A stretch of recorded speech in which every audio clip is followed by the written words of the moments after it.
ఈ కార్యక్రమం ప్రధానంగా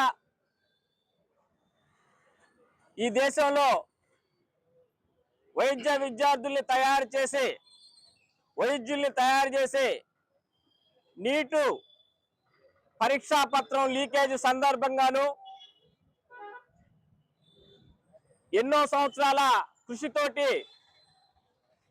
ఏర్పడ్డ ఆర్టీఐ యాక్ట్ ఏదైతే ఉందో ఆ చట్టాన్ని ఉపయోగించుకొని అనేక రకాల సమస్యల్ని వెలుగులోకి తీసుకువస్తూ ఉన్న సందర్భంలో ఈ దేశ ప్రధాన న్యాయమూర్తి అట్లా ఆర్టీఐ యాక్ట్ని ఉపయోగించిన వాళ్ళని బొద్దింకలుగా పోల్చాడు.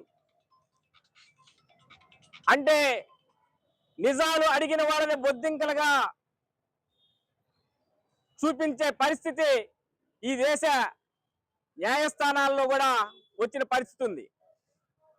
ఆ సందర్భంలో ఏర్పడిన కాక్రోచ్ జనతా పార్టీ ఫాలోవర్స్ గా ఉన్న వాళ్ళు కూడా ఇక్కడ చాలా మంది ఉన్నారు.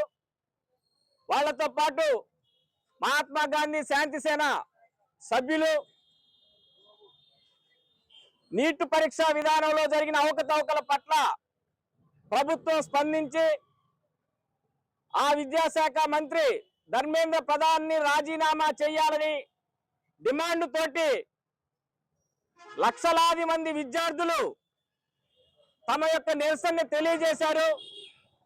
ఈ నీట్ పరీక్ష పత్రం విడుదలైన సందర్భంలో పరీక్షలు వాయిదా పడ్డప్పుడు దేశంలో పదుల సంఖ్యలో అమూల్యమైన మణిరత్నాలు లాంటి విద్యార్థులు ఆత్మహత్యలు చేసుకున్నారు.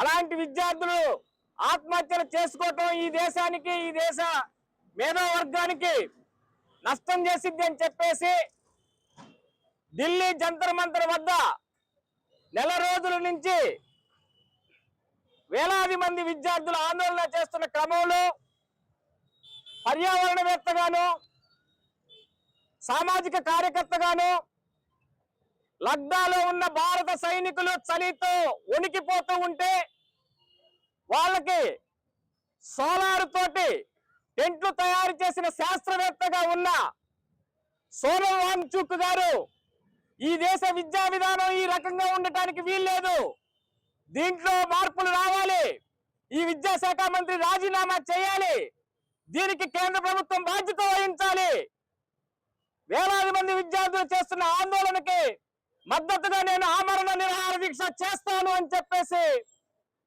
సోనం వాంగ్చుక్ గారు తన పోరాటాన్ని ప్రారంభించి ఈ రోజుకి 20 రోజులు పూర్తయింది. ఈ రోజు ఉదయం ఇప్పటి వరకు మన్ కీ బాత్ లో మాట్లాడతాడు ప్రధానమంత్రి, యాపిల్ పండు తింటే మంచిదే, మామిడి పండు తింటే మంచిదే అని చెప్తాడు.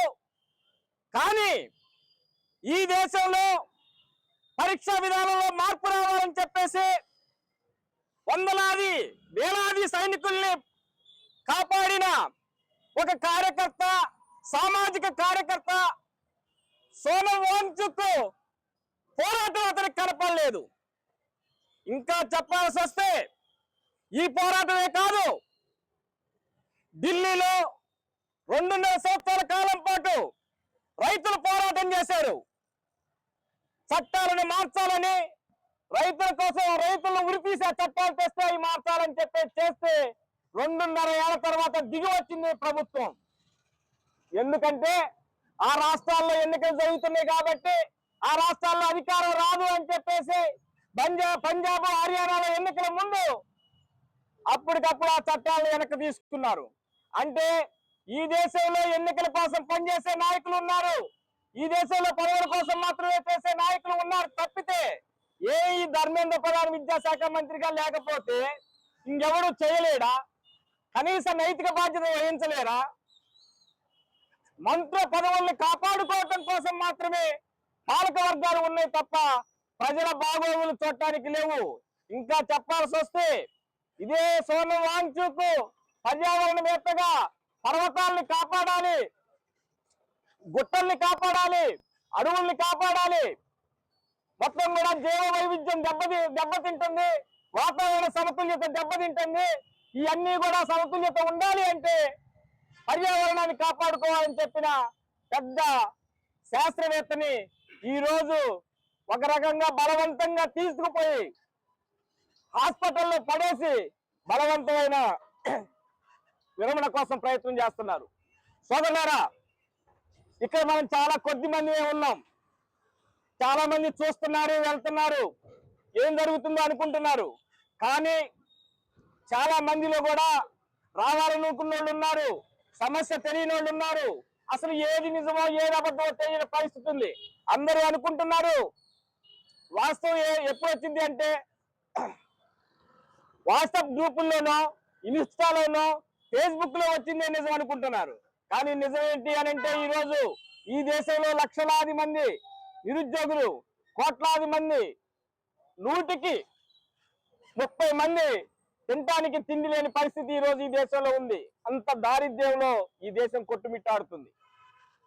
ఇదే ప్రశ్న మేధావులు వేస్తే వాళ్ళ మీద దేశద్రోహ చట్టం పెడుతున్నారు, వాళ్ళ మీద ప్రభుత్వాన్ని కూల్చేసే కుట్ర చేశారని పెడుతూ ఉన్నారు.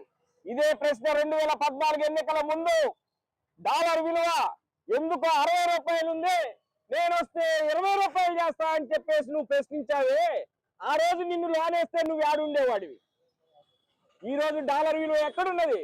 ఈ రోజు భారత ఆర్థిక వ్యవస్థ ఎక్కడున్నది? భారత జీడిపి ఎక్కడ ఉన్నది అని చెప్పేసి ఆలోచన చేస్తే అధమ స్థాయిలో ఉన్న పరిస్థితి కనపడుతుంది. ఏమైనా సరే ఒకటి ఇక్కడ మన పోరాటంలో ఈ దేశానికి స్వాతంత్రం తీసుకొచ్చిన ఆయుధం ఏంటో తెలుసా? ఏ ఆయుధంతో? కర్రతో వచ్చిందా స్వాతంత్రం? తుపాకీతో వచ్చిందా? దేంతో వచ్చింది? శాంతితో వచ్చింది.